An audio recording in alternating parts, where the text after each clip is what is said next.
नमस्कार, मैं स्वतंत्र कुमार और आप सभी का स्वागत करता हूं आपके अपने चैनल शॉर्ट हैंड टीम पर। तो दोस्तों, आज के इस वीडियो में प्रतिलेखन संख्या 16 के डिक्टेशन को हम लोग लेने वाले हैं। इसे हम लोग 3 अलग अलग स्पीड में लेंगे। पहली बार में 70 की स्पीड में, दूसरी बार में 80 की स्पीड में, तीसरी और आखिरी बार में इसी डिक्टेशन को हम लोग 90 की स्पीड में लेने वाले हैं। लेकिन अगर आपको ये नहीं पता है कि इसको संकेत लिपि में किस प्रकार से लिखा जा सकता है, यानी इसके प्रत्येक शब्द की आउटलाइन क्या होगी, तो आप इसके पहले वाले वीडियो को जा करके देख लें। उसमें हमने एक एक शब्द की आउटलाइन को लिख करके बताया हुआ है। तो 70 की स्पीड में आपका डिक्टेशन स्टार्ट होगा 5 सेकेंड के बाद। तब तक के लिए आप रेडी रहें।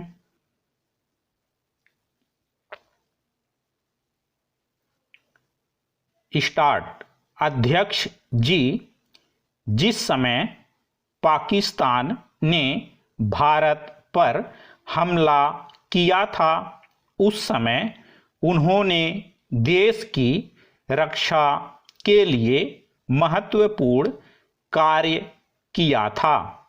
इसके साथ ही मैं मंत्री महोदय को यह भी स्मरण दिलाना चाहता हूं कि शायद उन्होंने इस पर ध्यान नहीं दिया कि इस बार जो राष्ट्रीय पुरस्कार मिले हैं उनमें रेलवे प्रशासन को केवल 2 ही प्राप्त हुए हैं, जबकि मैं ऐसा मानता हूं कि हमारी सेना के बाद अगर किसी ने युद्ध काल में सराहनीय कार्य किया है तो वह रेलवे प्रशासन अथवा रेलवे कर्मचारी और अधिकारी हैं।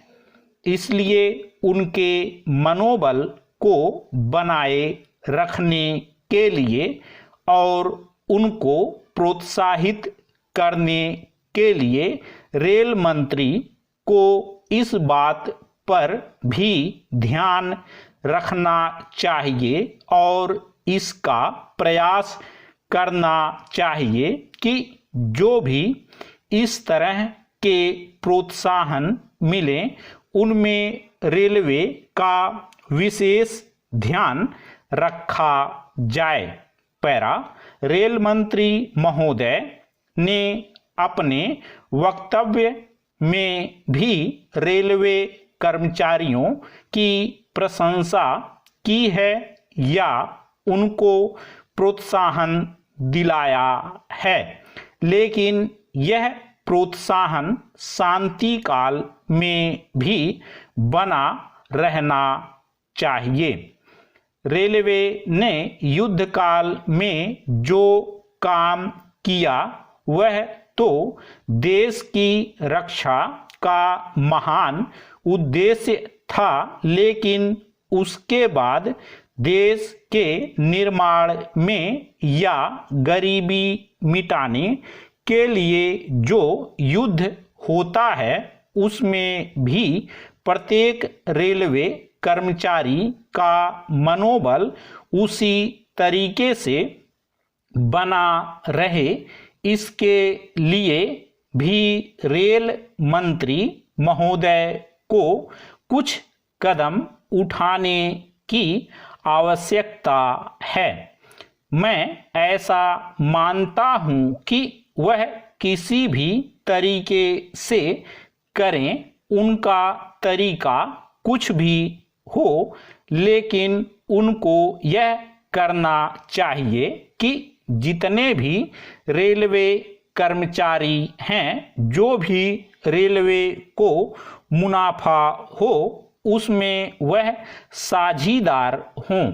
चाहे आप उनको बोनस के रूप में कुछ दें, चाहे किसी और तरीके से दें, लेकिन हर वर्ग के रेलवे कर्मचारी को मालूम होना चाहिए कि यदि वह देश के निर्माण के संबंध में ठीक तरह से काम करेगा तो उसको पुरस्कार के रूप में या वेतन के अंश के रूप में अपने वेतन के अलावा पैसा मिलेगा।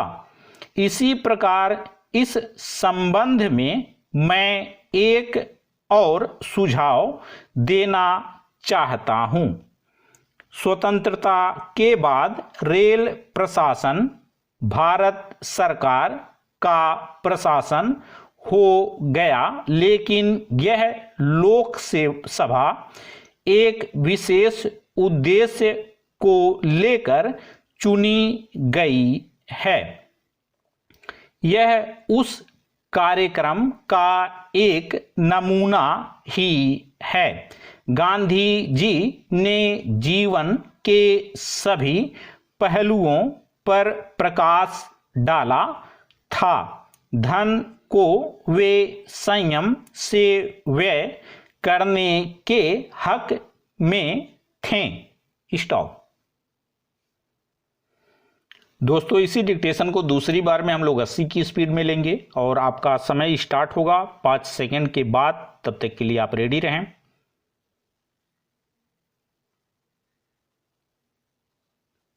स्टार्ट। अध्यक्ष जी, जिस समय पाकिस्तान ने भारत पर हमला किया था, उस समय उन्होंने देश की रक्षा के लिए महत्वपूर्ण कार्य किया था। इसके साथ ही मैं मंत्री महोदय को यह भी स्मरण दिलाना चाहता हूं कि शायद उन्होंने इस पर ध्यान नहीं दिया कि इस बार जो राष्ट्रीय पुरस्कार मिले हैं उनमें रेलवे प्रशासन को केवल 2 ही प्राप्त हुए हैं, जबकि मैं ऐसा मानता हूं कि हमारी सेना के बाद अगर किसी ने युद्ध काल में सराहनीय कार्य किया है तो वह रेलवे प्रशासन अथवा रेलवे कर्मचारी और अधिकारी हैं। इसलिए उनके मनोबल को बनाए रखने के लिए और उनको प्रोत्साहित करने के लिए रेल मंत्री को इस बात पर भी ध्यान रखना चाहिए और इसका प्रयास करना चाहिए कि जो भी इस तरह के प्रोत्साहन मिले उनमें रेलवे का विशेष ध्यान रखा जाए। पैरा। रेल मंत्री महोदय ने अपने वक्तव्य में भी रेलवे कर्मचारियों की प्रशंसा की है या उनको प्रोत्साहन दिलाया है, लेकिन यह प्रोत्साहन शांति काल में भी बना रहना चाहिए। रेलवे ने युद्ध काल में जो काम किया वह तो देश की रक्षा का महान उद्देश्य था, लेकिन उसके बाद देश के निर्माण में या गरीबी मिटाने के लिए जो युद्ध होता है उसमें भी प्रत्येक रेलवे कर्मचारी का मनोबल उसी तरीके से बना रहे, इसके लिए भी रेल मंत्री महोदय को कुछ कदम उठाने की आवश्यकता है। मैं ऐसा मानता हूं कि वह किसी भी तरीके से करें, उनका तरीका कुछ भी हो, लेकिन उनको यह करना चाहिए कि जितने भी रेलवे कर्मचारी हैं, जो भी रेलवे को मुनाफा हो उसमें वह साझीदार हों। चाहे आप उनको बोनस के रूप में कुछ दें, चाहे किसी और तरीके से दें, लेकिन हर वर्ग के रेलवे कर्मचारी को मालूम होना चाहिए कि यदि वह देश के निर्माण के संबंध में ठीक तरह से काम करेगा तो उसको पुरस्कार के रूप में या वेतन के अंश के रूप में अपने वेतन के अलावा पैसा मिलेगा। इसी प्रकार इस संबंध में मैं एक और सुझाव देना चाहता हूं। स्वतंत्रता के बाद रेल प्रशासन भारत सरकार का प्रशासन हो गया, लेकिन यह लोकसभा एक विशेष उद्देश्य को लेकर चुनी गई है। यह उस कार्यक्रम का एक नमूना ही है। गांधी जी ने जीवन के सभी पहलुओं पर प्रकाश डाला था। धन को वे संयम से व्यय करने के हक में थे। स्टॉप। दोस्तों, इसी डिक्टेशन को आखिरी बार में हम लोग 90 की स्पीड में लेंगे और आपका समय स्टार्ट होगा 5 सेकंड के बाद। तब तक के लिए आप रेडी रहें।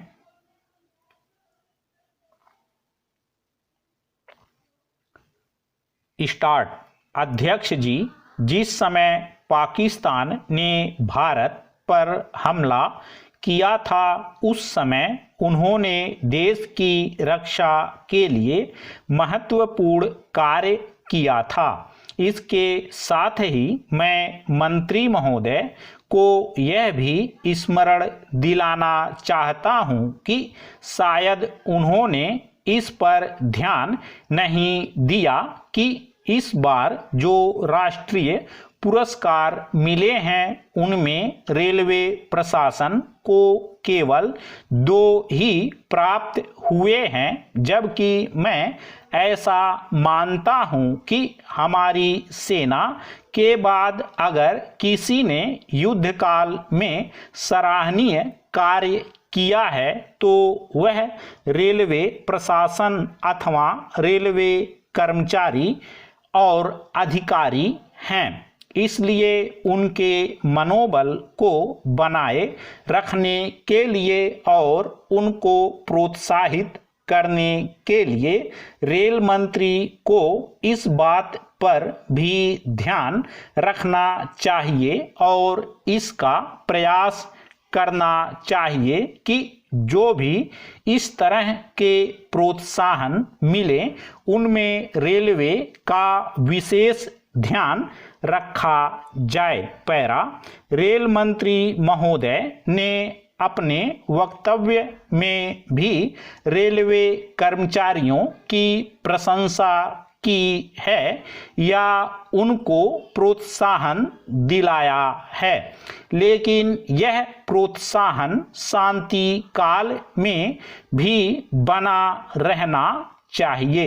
रेलवे ने युद्ध काल में जो काम किया वह तो देश की रक्षा का महान उद्देश्य था, लेकिन उसके बाद देश के निर्माण में या गरीबी मिटाने के लिए जो युद्ध होता है उसमें भी प्रत्येक रेलवे कर्मचारी का मनोबल उसी तरीके से बना रहे, इसके लिए भी रेल मंत्री महोदय को कुछ कदम उठाने की आवश्यकता है। मैं ऐसा मानता हूं कि वह किसी भी तरीके से करें, उनका तरीका कुछ भी हो, लेकिन उनको यह करना चाहिए कि जितने भी रेलवे कर्मचारी हैं, जो भी रेलवे को मुनाफा हो उसमें वह साझीदार हों। चाहे आप उनको बोनस के रूप में कुछ दें, चाहे किसी और तरीके से दें, लेकिन हर वर्ग के रेलवे कर्मचारी को मालूम होना चाहिए कि यदि वह देश के निर्माण के संबंध में ठीक तरह से काम करेगा तो उसको पुरस्कार के रूप में या वेतन के अंश के रूप में अपने वेतन के अलावा पैसा मिलेगा। इसी प्रकार इस संबंध में मैं एक और सुझाव देना चाहता हूं। स्वतंत्रता के बाद रेल प्रशासन भारत सरकार का प्रशासन हो गया, लेकिन यह लोकसभा एक विशेष उद्देश्य को लेकर चुनी गई है। यह उस कार्यक्रम का एक नमूना ही है। गांधी जी ने जीवन के सभी पहलुओं पर प्रकाश डाला था। धन को वे संयम से व्यय करने के हक में थे। स्टॉप। तो दोस्तों, इस तरह से आज का वीडियो हम लोगों का कंप्लीट हुआ। मेरा प्रयास अगर आपको अच्छा लगा तो कृपया इस वीडियो को लाइक शेयर जरूर कर दिया करें। चैनल पर नए हैं तो चैनल को सब्सक्राइब करके जस्ट बगल में आपको बेल आइकन मिलेगा, उसे भी प्रेस कर दें ताकि मेरे लेटेस्ट वीडियोज आपको समय समय पर मिलते रहें और आप घर बैठे संकेत लिपि को सीख सकें। धन्यवाद।